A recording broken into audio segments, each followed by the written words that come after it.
Ladies and gentlemen, hello and welcome to episode 12 of the VinDawg Pod. I got to apologize ahead of time. My dog might be barking. My dog Lucy is being a little butthole right now and wants to get fed, and my parents are not feeding the dog. I don't know what they're doing, but dog needs to get fed. Dog not happy. I do podcast. I not happy because dog is barking. Anyway, doesn't matter. Phenomenal week because we are still undefeated. We defeated Oregon 36-33, and I will talk all about it. But real quick, we're going to do our usual weekly recap, go over last week's college football slate, get a little bit into this week's college football slate, go over my betting segment per usual, and voila, let's get this show started. Weekly recap, UW results, October 13th, volleyball defeated Colorado 3-0. On 14th, believe it or not, football defeated Oregon 36-33. Men's soccer tied Gonzaga 1-1. Women's soccer tied number 2 Stanford 1-1. And then on the 15th, volleyball defeated Utah 3-2. In our upcoming schedule, women's soccer will face Utah on the 19th. Men's soccer will face Cal on the 19th. 19th is Thursday, so we'll have those results in. I'll give them next week. It just so happens that I'm recording it on Thursday. Episode will be out tomorrow. Whatever. Doesn't matter. Just works for my timing. We'll make it happen. October 20th, volleyball at UCLA. And then, of course, the 21st on Saturday, football versus ASU. And then on the 22nd, women's soccer faces Colorado. Men's soccer faces number 14 Stanford. And volleyball faces USC. Seattle sports, we'll do a quick little recap. The Kraken are 0-4 to start the year. They've got 3 goals in 4 games, so they need to figure out their offense a little bit. They have a nice little home game run real quick here with games against the Hurricanes and the Rangers, and hopefully they will bounce back from that. And then, of course, the Seahawks suffer a tough loss to the Bengals, 17-13. Defense looks spectacular. Offensive line, not so much. 3-2 on the year, second in the NL West. Luckily, the 49ers lost, so they're only 1 game behind them still. Anything can happen. I guess we'll kind of see how that goes. This is going to be a big week. Home game against the Cardinals on Sunday, so they will need that one. Go ahead and let's get into last week in college football. Georgia, Michigan, Ohio State, Florida State, and Penn State all won easily. I don't know if you guys heard, but Michigan is under investigation for stealing signs. I don't know, what is this, like the Astros or something? Apparently they had a scout go to other practices and they're stealing signs. I don't really know. I mean, that just sounds like scouting to me, but there's clearly details that I haven't really read into. I just think it's interesting how Michigan is always under the microscope. Why aren't we looking in the SEC schools at all? I feel like SEC schools are always the ones doing all this crazy stuff, and no one seems to bother to look into that. But, oh well, let's just keep looking at Michigan. I don't mind. I'm not a big fan of Ann Arbor or John Harbaugh, so fine, I guess. Keep looking into them. I don't care. Number 11, Alabama, sneaks past Arkansas with a 24-21 win. North Carolina, number 12, North Carolina, overcomes number 25, Miami, 41-31. Hampton for UNC ran for 197 yards and a touchdown on 24 carries. That's a big day on the ground. When you have a combination of him and Drake May, pretty good. North Carolina's pretty good. Pittsburgh shocks number 14 Louisville 38-21 at home. I don't know how that happened. I thought Pittsburgh was terrible. Pittsburgh's one of the worst teams in the ACC, and Louisville was just shell-shocked, I guess. I don't know. I think they totally undervalued them. They totally thought they were just going to breathe right through them and look ahead to what, they had like a TCU type year going on, and I think they got a little too cocky, and I think that got the better of them.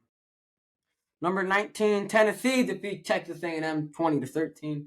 Jimbo Fisher got to be on the hot seat. I mean, I understand that you owe the man like $69 million after next year, but he's not your solution. He is not your solution. Texas A&M is in shambles after Johnny Football. Jimbo Fisher is not your solution. Find something else.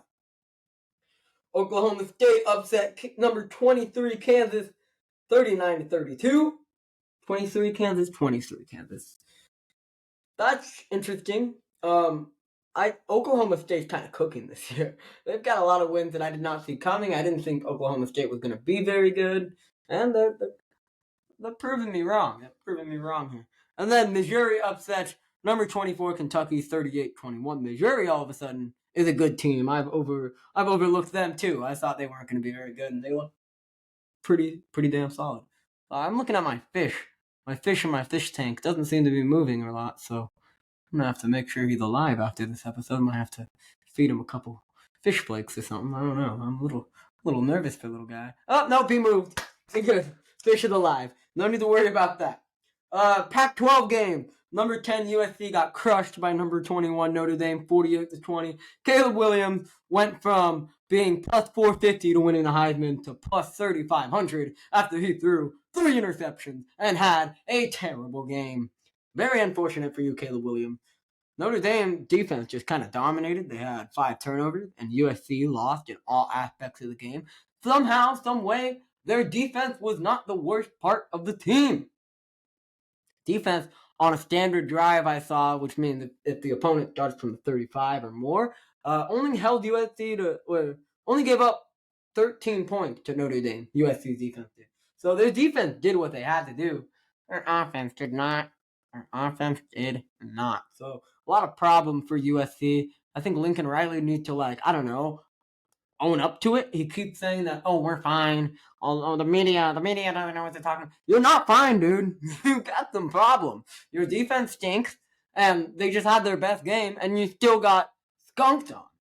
So USC's got a lot to figure out there. Stanford stunned Colorado in a 46-43 victory. I didn't know what the heck happened. I was at a pub with a lot of my friends, and it was 29-0 at halftime. So I left, and I decided I didn't need to watch the game anymore because the game was over. I get an ESPN notification. I'm like, oh my God! Colorado just lost to Stanford. Don't know how it happened. Outscored Colorado 46-14 in the second half in overtime. That is unbelievable, especially a team like Stanford. Like Stanford is, I guess they're not the worst team in the Power 5 anymore because they just pulled off a pretty darn impressive upset right there. Shedeur Sanders still kind of went off, 33-47, 400 yards, 5 touchdowns, an interception. Travis Hunter, 13 receptions, 140 yards, 2 touchdowns. Maybe Travis Hunter shouldn't be a two-way player. I know he's very capable of it, but maybe he should only play on third down and only play offense. Because this guy just came off of like a pretty brutal injury, and he's running back and forth all game.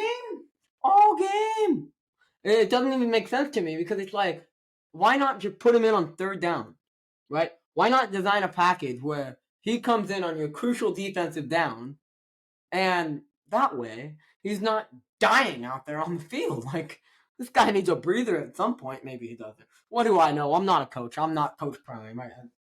Clearly, I don't know anything. Number 15, Oregon State outlast number 18, Utah.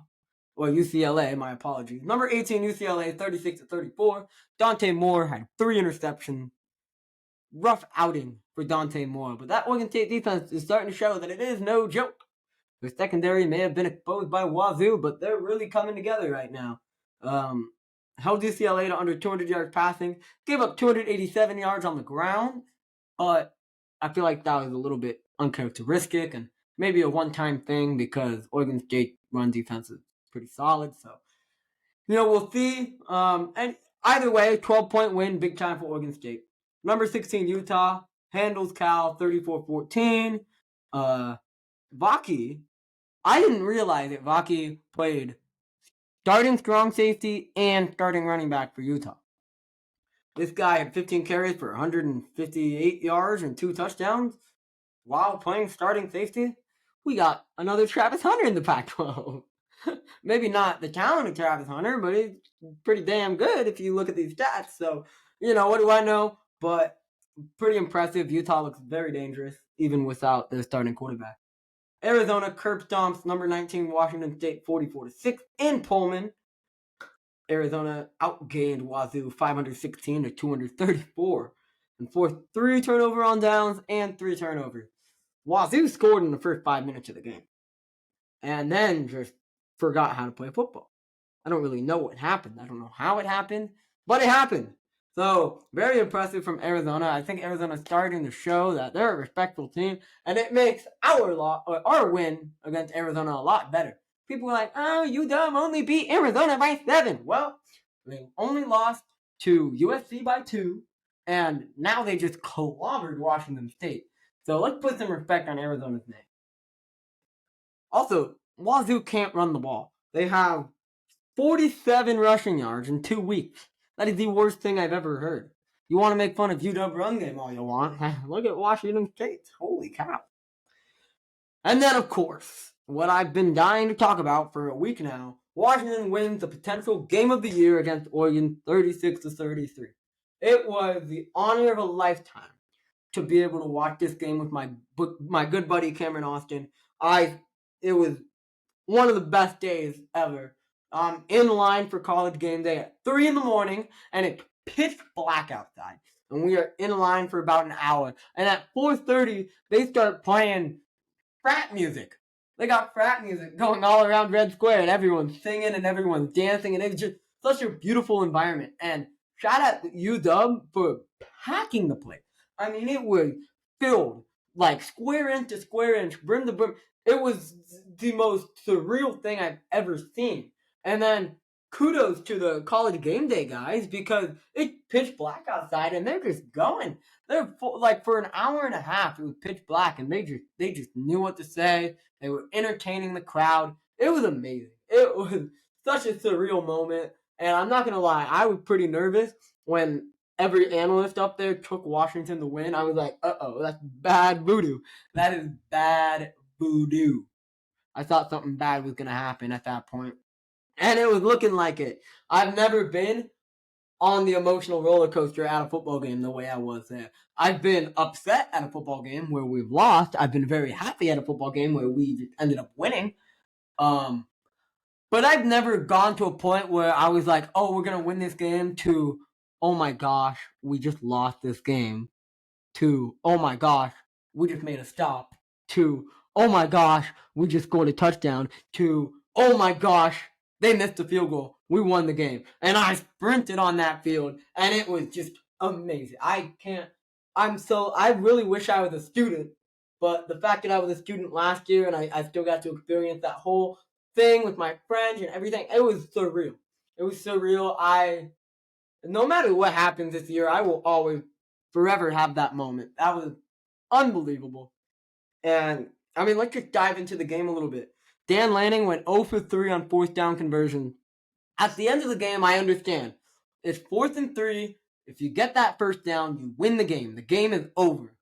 And it's just a terrible play call to call a bootleg to the left with Bo Nix because you need Bo Nix to just stand in the pocket and scan the whole field and do what Bo Nix does. Give him the freedom to go and make a play. Don't have a design play where if it's busted from the start, you have no chance.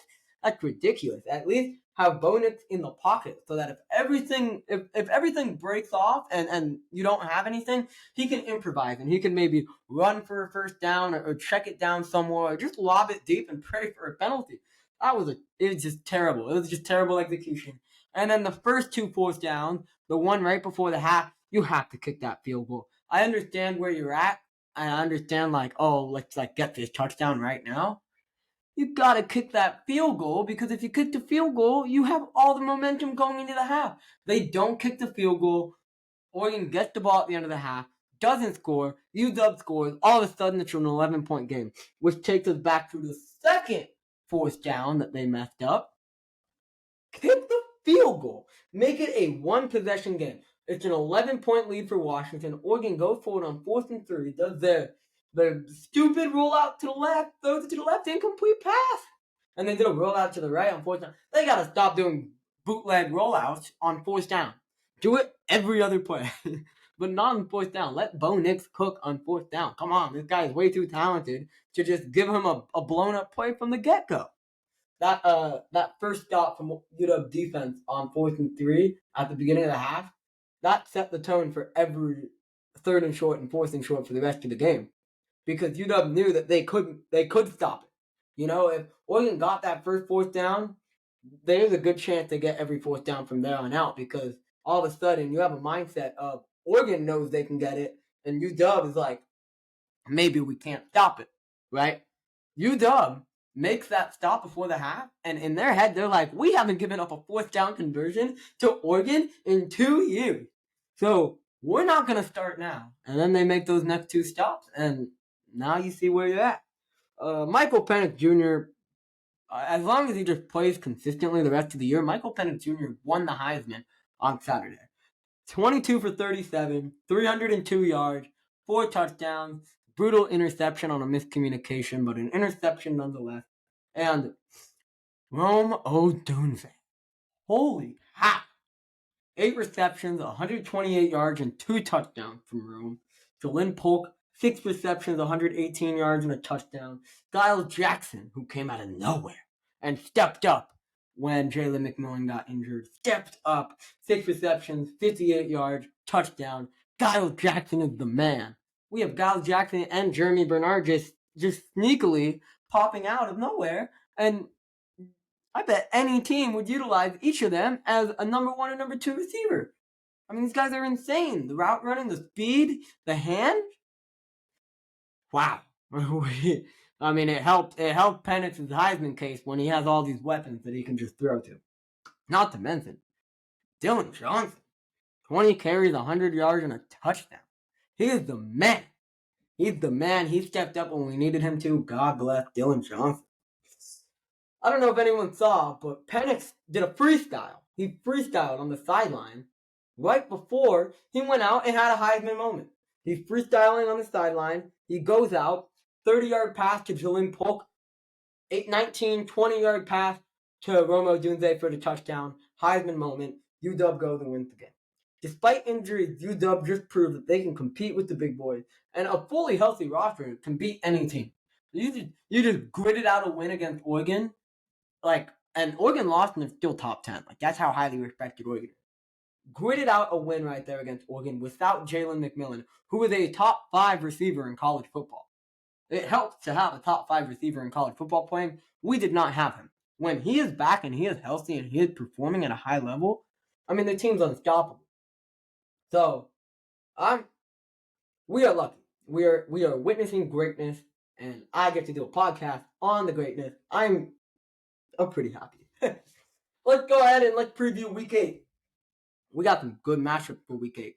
Number 7, Penn State versus number 3, Ohio State. Wow. I don't know what I'm rooting for. Penn State hasn't, they're 6-1 against Ohio State or something with their head coach right now. So Penn State could use a win here, but Ohio State looks really good. Either way, it's going to be nice for one of those teams to drop, just as far as, UW in the AP ranking. Number 17, Tennessee versus number 11, Alabama. Tennessee beat Alabama last year. Threw the field goal post into the river. That was pretty cool. So now they're in Alabama. And I think it's an 8.5 point spread. That's pretty ridiculous that they're giving Alabama an 8.5 point spread as a favorite when Tennessee won last year. So we'll see how it goes. I'm sure Alabama wants their revenge, but Tennessee definitely wants to go back to back. Number 2, Michigan versus Michigan State. Now, Michigan State's pretty terrible, but given the Michigan controversy going on top of the fact that this Michigan State rivalry has always just led to great moments, gotta put it up there because anything can happen. Number 16, Duke versus number 4, Florida State. That's another good one. I think Florida State can take this one pretty easily. I feel like Duke's a little overrated. At the same time, this might be one of the biggest tests that Florida State has, and I think Duke knows that, and Duke probably is in this position of if it's not us, who's it going to be? I think Duke has a chance to raise some eyebrows here. And then number 22, Air Force versus Navy. Who doesn't love that game? Especially with Air Force balling the way they're balling right now. So that'll be fun. Pac-12 slate. Washington State at number 9, Oregon. Oregon's a 20.5 point favorite. The over-under is 62. This was just such a beautiful disappointment game setup. Everything about it. Everything. Oh, okay. Hang on. You lost me. We're back. Everything about this is beautiful because Oregon they're disappointed right now. They feel like they should have won that game. They probably should have won that game. if a few things went their way. You could say that about any game ever, though, but that's what they think. And Wazoo just got absolutely destroyed by Arizona. So Oregon's going into this game like, wow, this is a garbage Wazoo team. So anything can happen. I think Wazoo is going to surprise some people. I mean, I personally believe they have a chance to win this game just on the level of like shocking them, and just their pass threat, their passing offense is just so good that anything can happen. It'll be interesting to see how Oregon, kind of rebound after last week. Number 14, Utah versus number 18, USC. USC is a 7-point favorite over under 54. I'm pretty surprised that USC is a 7-point favorite. This is a classic matchup. High-powered offense versus a high-powered defense. Utah defeated USC twice last year. USC definitely wants their revenge. Utah probably is like, we're pissed that we have lost the game this year. We feel like this isn't a great USC team. I don't know. I think anything can happen in this one. And I kind of like Utah a little bit. We'll see. We will see. That'll be a fun game for Saturday. Number 25, UCLA versus Stanford. UCLA is a 17-point favorite. Over under is 53.5. I think UCLA's defense is going to destroy Stanford, but at the same time, after Stanford just won that game against Colorado, I gotta stop hating on Stanford, because Stanford has just proved to me that they can do whatever they want and anything can happen. So I'll give them the benefit of the doubt on this one. I'll give Stanford the benefit of the doubt on this one, but I still think UCLA. And then you have Arizona State versus number 5 Washington. Washington's a 27.5-point favorite. The over/under is 59.5. Let's kind of dive into this game a little bit. Why don't we? Arizona State, believe it or not, has won 13 of the last 15 games they've played against UW, and they are leading the all-time series. Pretty mind-blowing to me. I mean, Arizona State, it doesn't seem like they're the team that would, be winning the series, but they are nonetheless, and they kind of have owned us in the last 15 years. And by owned, I mean like daddy does. Like, it's pretty bad. How healthy is Penix and company? I think that's the biggest question. The hope is, right, Washington, I'm sorry for sniffling so much. There's something's in the air. It's fall. It's surrounded by so many people at game day. Anything can happen. Washington really needs a monster first half here, because they need to be able to rest their starters in the second half. They need a breather. They just are coming off such a brutal matchup against Oregon. Luckily, they have Stanford next week and then a very, very tough schedule. So I think it'd be nice for them to just be able to rest their guys a little bit. My prediction, I think UW wins this game 44-20. Take the over. I think 27.5 is too many points. Especially, they haven't really covered 27.5, because it usually gets to the point where they put the backups in, and then the backups just give up a ton of yards and a ton of points. I mean, look at the Cal game, right? So I think 27.5 is too big of a spread, but UW's offense is way too good to. If they can put up 36 on Oregon, they can hit the 40s against Arizona State. I feel pretty good about that. Penix, I think, is going to have 250 yards and 3 touchdowns by halftime. He knows. Like, they might say they don't know, they don't pay attention. He knows that matchup against Oregon just propelled him in the Heisman rankings. I mean, he's minus 145. Shout out me for telling everyone to take him at plus 1,700. Hoo-ah. But he knows, and he's gonna make sure that he puts up respectable numbers this game. 250 yards, 3 touchdowns by halftime. He's gonna find his guys. He's gonna get them in the end zone. I think it's gonna be another monster game from Rome Odunze. Rome Odunze had a bit of a slow couple games, and then he just took off. Right? He just took off, and I think he's gonna continue to do that. Expect over 100 yards and a touchdown from Rome Odunze. I think that the big thing to worry about is Cam Scatabo. Scatibo. I don't really know how to say his last name. My apologies. Cam Scatibo. We're gonna say Scatibo. Actually, we're gonna roll with Cam Scatibo. He's gonna need to have a big game on the ground in order to keep ASU close. He's capable of it, but against Colorado, he did not really do all that much. If you can just feed him the ball and you can just get him to make big plays, make explosive plays, and anything can happen. I mean, we saw it at the beginning of the Boise State game. Anything can happen if you feed your star player the ball and he gets the ball rolling. I just think the defense is too good to let Arizona State score enough points to keep it close. I think that's the reality. You got to force 2+ turnovers, get the ball in good field position, and let your offense just easily score and just end this game early. Don't make fans worry. Fans are worrying about this Arizona State owns the BS. Don't make the fans worry. Get everything over. All right. Now to conclude the podcast, it's a quick one. You know, we went from Oregon to Arizona State. Had to take a breather. Had to calm down. We're gonna take it's a quick podcast today. Betting segment. Last week, all right, wasn't as it was looking bad, but actually wasn't terrible, right? So we went 3-2 was the push. So our push was that Washington beat Oregon 36-33. We had them at -3, so that was a push. Boise State, I don't know how it happened, but Boise State lost 31-30 to Colorado State because they imploded in the fourth quarter. So they failed to cover 7.5. That was a loss. I learned my lesson. I'm never touching Boise State again. Louisville loses 21-38 to Pittsburgh. Failed to cover -7.5. And I think that one was my fault because I was just on this high horse of, oh, Pittsburgh sucks and Louisville's on fire. And I think I just screwed Louisville by saying that. So my bad, Louisville. Tough. It's tough. How was I going to predict that was going to happen? Huh? How on earth? I would have been like, oh, I expected Louisville to win this game 38-21. Instead, they lost 38-20. Whatever. My bad. I take full responsibility. I acknowledge my mistake. San Jose State wins 52-24. Hits the over 57.5. Almost covered it themselves. That was a beautiful play. I knew that was going to happen. San Jose State loved to score, and they love to give up points. Beautiful, beautiful, beautiful. San Diego State defeats Hawaii 41-34. Hits the over 53.5. I told you guys, when all else fails, take the Hawaii over. It's a cheat code. It's a cheat code, and I'll take it every single time. And then Air Force defeats Wyoming 34-27. Hits the over 42. I knew that line was too low. I knew it was too low, and I capitalized. I capitalized on that. So we went 3-2 this week with our push.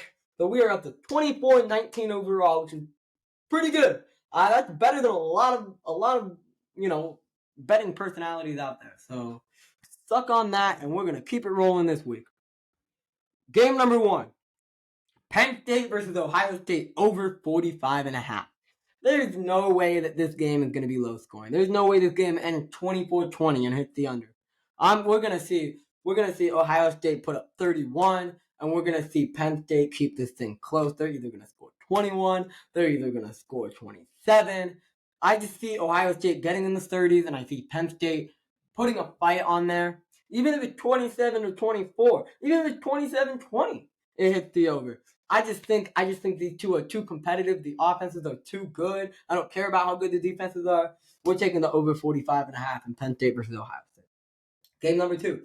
Washington State plus 20.5 versus Oregon. It's like I said earlier. I could see Washington State winning this game. I just feel like this is such a trap game for Oregon, coming off of a close loss and technically, in a way, covering the spread, pushing the spread. A close loss. And then Washington State getting absolutely clobbered by Arizona. It's just the world of gambling doesn't make sense. The world of betting doesn't make sense, and that's exactly why everything's gonna come together right here. And bam, Wazoo is gonna cover this spread.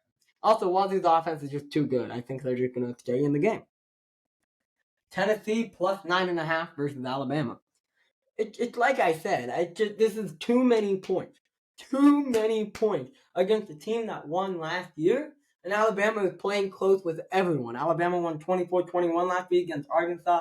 They won by 3 against some garbage team I've never heard of earlier in the season. If they win this game by 7, I'll be shocked. I think Tennessee could win it outright. Either way, give me Tennessee and the points. Like I said last week, when all else fails, take the Hawaii over. Give me Hawaii versus New Mexico over 60. I can see New Mexico scoring 30. I can see Hawaii putting up 40-something. This is just going to be another one of those high-scoring, no-defense games. Give me over 60. And then last but not least, my favorite game of the week. It's the lowest over-under in 20 years. Minnesota versus Iowa. Give me the under 31.5. I love this under. I love it so much. It's going to end 10-3. It's going to end 13-7. It's going to be the worst football game you've ever seen in your life. And it's going to go under 31.5 because that's just how Iowa football works. And I've never been more confident. I saw that stat, the lowest over-under, and I was like, ka-ching, give me that right now. Ladies and gentlemen, that is all for this week's episode of the VinDawg Pod. Thank you so much for tuning in. I love you guys, and I cannot wait to hopefully see you at the Arizona State game, and I will see you guys next week. Peace.